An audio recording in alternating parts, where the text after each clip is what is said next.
Grounded. The president pulling a commercial plane out of the sky after a deadly crash led countries around the world to do the same. We've got live team coverage of how this will affect travelers at our airports. A trooper pulling the trigger, a driver now dead. We'll tell you about the confrontation that led up to the roadside shooting. Plus, speeding up your commute, we'll show you how a new traffic light timing system is shaving minutes off drive times. Live, the news on NBC 6 at 6 starts now. Any plane currently in the air will go to its destination and thereafter be grounded. The safety of the American people and all people is our paramount concern. Grounded. The president pulling dozens of planes across the U.S. out of the skies. And you are looking live at MIA, where some of those Boeing 737 MAX 8s are landing and staying put until further notice. Good evening once again. Thanks for joining us. I'm Juwan Strader. And I'm Jackie Nesprall. This comes after countries around the world pulled those same planes from service in response to the second deadly crash in just 6 months. You'll see just a few of those jets left in the skies right now. This is a live look at flights in progress from FlightAware. And we've got team coverage of how this grounding will impact travelers here in South Florida. We begin at MIA with NBC6 reporter Erica Glover. So, Erica, what's happening there now?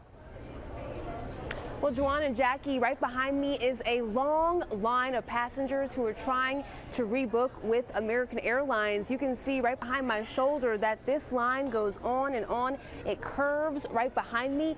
Now, when we first got out here about 2 hours ago, this line really did not exist. You can see that is no longer the case. Now, we spoke with these passengers out here who told us that really this is out of their control. All they can do is hope for the best.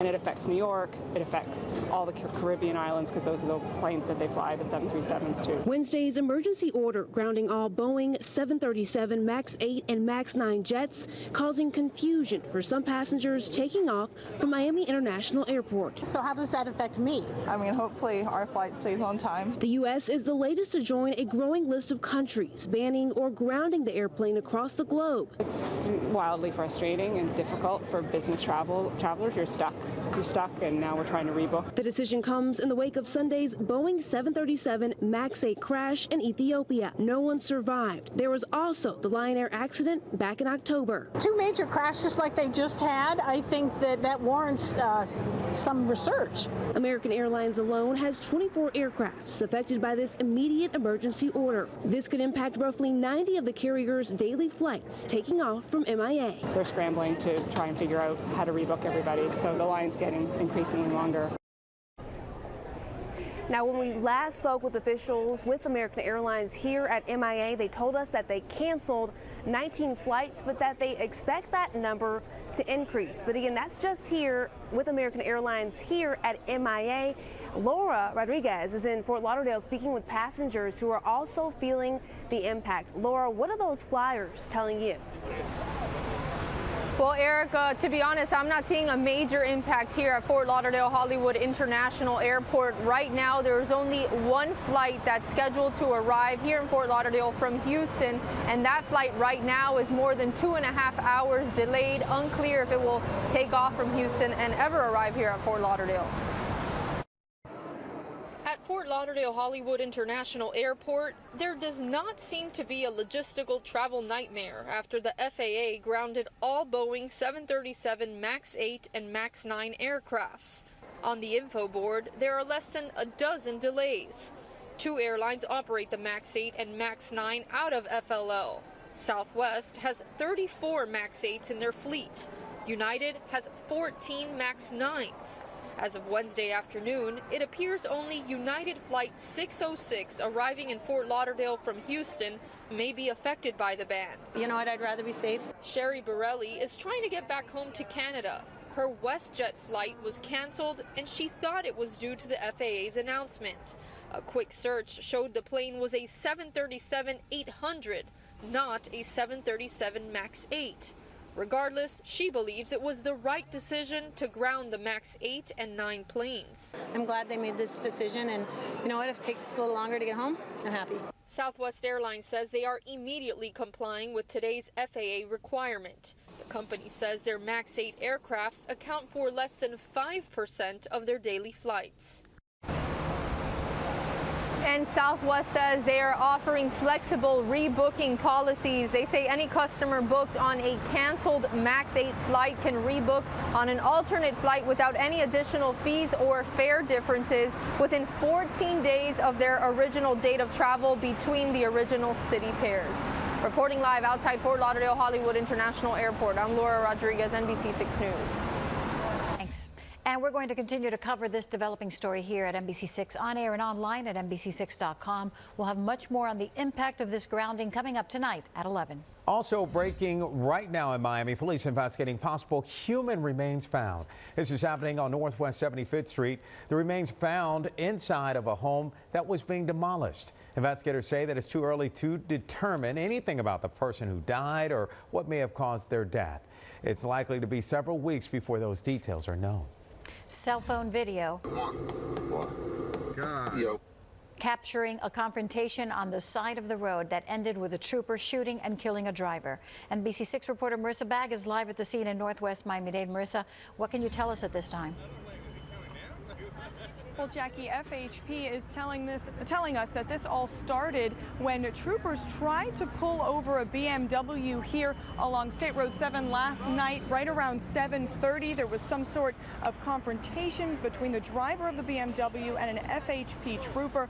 Then there were 5 or 6 gunshots, many of which can be heard on the cell phone video we're about to show you. Cell phone video captured the moment an FHP trooper fired several shots into a white BMW, killing the woman at the wheel. The trooper appears to fall down as the shots are fired, and the car continues rolling forward slowly. It's unclear if the car actually hit the trooper. The deadly scene unfolded in the middle of a busy intersection along State Road 7. There was 2 troopers on each side. The car was in the middle. The troopers got out the car with their firearms drawn, told him to turn off the car and get out. He refused to do that. Yeah, they shot that. That person probably dead.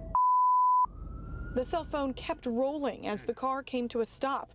Troopers rushed in with their weapons drawn. A passenger came out of the BMW and immediately got on the ground. I'm just saying that they were trying to get away from the cop because they were probably scared, and the cop fell to the ground, so he disarmed his firearm.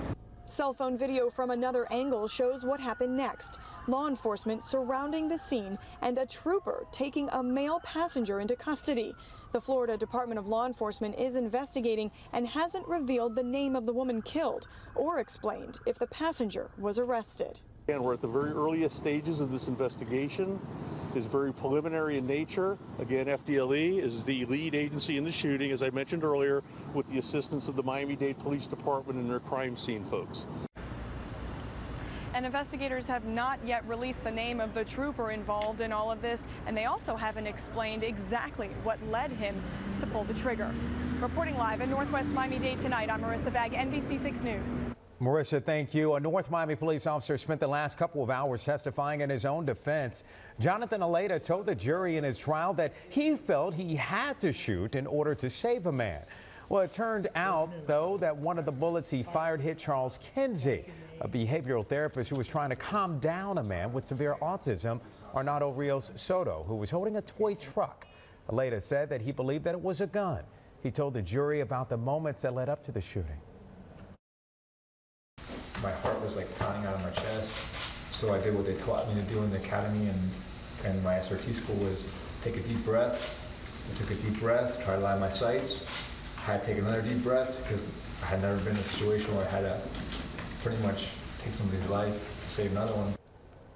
Closing arguments are scheduled for tomorrow afternoon, and the jury could begin its deliberations on Friday. New questions about how colleges decide who gets in as we learn more about the admissions scandal that led to federal charges against at least 15 people, including one man here in South Florida. NBC6 reporter Steve Litz spoke to some people with inside knowledge of how higher learning works. He joins us in the studio now. Steve? And hi, Jackie. Court documents indicate as many as 800 families may be wrapped up in this scheme. Those accused are now starting to make their court appearances. Actress Felicity Huffman, one of the first of the high-profile figures to face a judge in connection to a college admission testing scandal. She's accused of paying $15,000 to boost her oldest daughter's SAT score. Investigators say she arranged for a third party to purport to proctor their daughter's SAT and secretly correct her answers.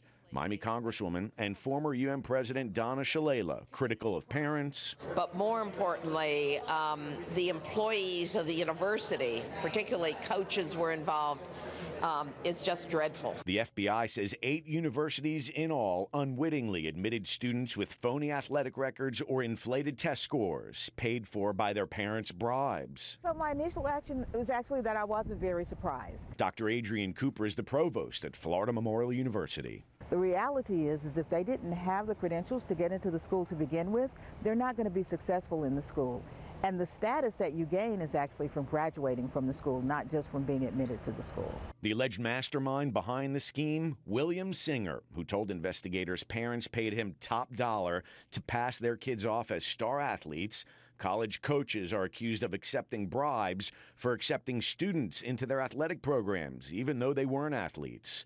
Shalala, who left the U back in 2015, told us she still hears from parents. One of the things that people say to me on the phone is, you know, if this kid is admitted, their parents will be generous. And I said, you can't have that conversation with me. Of course I'm offended. Cooper, not condoning cheating, speaking as a provost and a parent. On the other hand, I'm also a mother. And so I understand that we do whatever we feel like we need to do for our children. Federal agents do say more arrests are possible as the investigation dubbed Operation Varsity Blues continues. Live in the studio, I'm Steve Litz, NBC 6 News. All right, Steve. Well, there is one thing that unites everyone in South Florida. It's traffic. Tonight, only on 6, there's one major roadway where high-tech lights are getting you to your destination sooner. The smart lights are using Bluetooth technology to keep the green going longer on busy US 1 in Miami-Dade. NBC 6 investigator Willard Shepard is live right now in South Miami to show us how it works. Willard. Well, good evening to you, Juwan. You know, at this hour, peak travel time, so many people picking up their kids, getting off of work here. We're down in South Miami on Red Road and US 1 right here. And these are our smart lights. These are new lights installed by the Miami-Dade County Transportation Department. And the transportation director says they're doing a great job cutting the travel time. It's a daunting daily task for almost everyone. The rush to and from work and school. Drivers on US 1 know it all too well. Every morning, US 1 becomes very hectic to get on this road, and you never know if it's going to be congested or not, so it's always a crapshoot. The county says Joe and the thousands of others on Dixie Highway should now bet on these new high-tech traffic lights. So we've implemented smart signals. So smart, they take in data from drivers' cell phones and use it so you see more green lights. The computer will take that data and start tweaking the signal timing and adding a few more seconds to this direction or that direction, or maybe turning the light green sooner. The new lights went into operation during the summer of last year on Miami Gardens Drive from I-75 to Bobolink Drive, and on US 1 from the Palmetto in Pinecrest all the way to I-95 in downtown Miami. That's the stretch with the greatest benefit. People are experiencing about an 11% time savings during rush hour. Bravo says for a driver with a one-way commute that used to be an hour, now is saving 12 minutes a day, an hour a week, and in a year, 2 whole days you aren't in the car. Absolutely. Anything that is going to help you get to where you need to be on time. Definitely, especially with the Miami traffic, yes. It's anything that can help, yes, I'm all for it. I think it sounds great. The more that you can use technology, it wastes less gas. The smart lights don't do it alone. They're humans at the Traffic Command Center watching. You saw a problem and you took some action, and the traffic's going again. Oh, well, to be honest with you, it gives me so much self-satisfaction. Ricardo Marin can step in and, like magic, more green lights. And that's the key to all of this. More green lights out here on the roadway behind me on US 1. That stretch of Miami Gardens Drive, they've cut the traffic times there about 5%. The transportation director says a lot of people don't even realize this because they're not watching those minutes each and every day, but they completely add up to a great big difference here in terms of the total time. We'll take US 1 going home tonight. Live in South Miami-Dade, Willard Shepard, NBC 6 News. All right, good stuff, Willard. I know you're happy. I was about to say, you're happy to see that, right? Yes. All right. Well, a special celebration for one South Florida man. We'll tell you what makes the guest at this birthday even more special. And just checking your credit score may not be enough. On NBC6 Response, Sasha Jones coming up. Find out why just knowing your score could keep you from knowing the full truth about your credit health. It's been a day with a mixture of sun and occasionally some clouds sliding through South Florida, but the front that came through our area brought somewhat less hot temperatures. What's in store for the next few days and the weekend? Your forecast is ahead.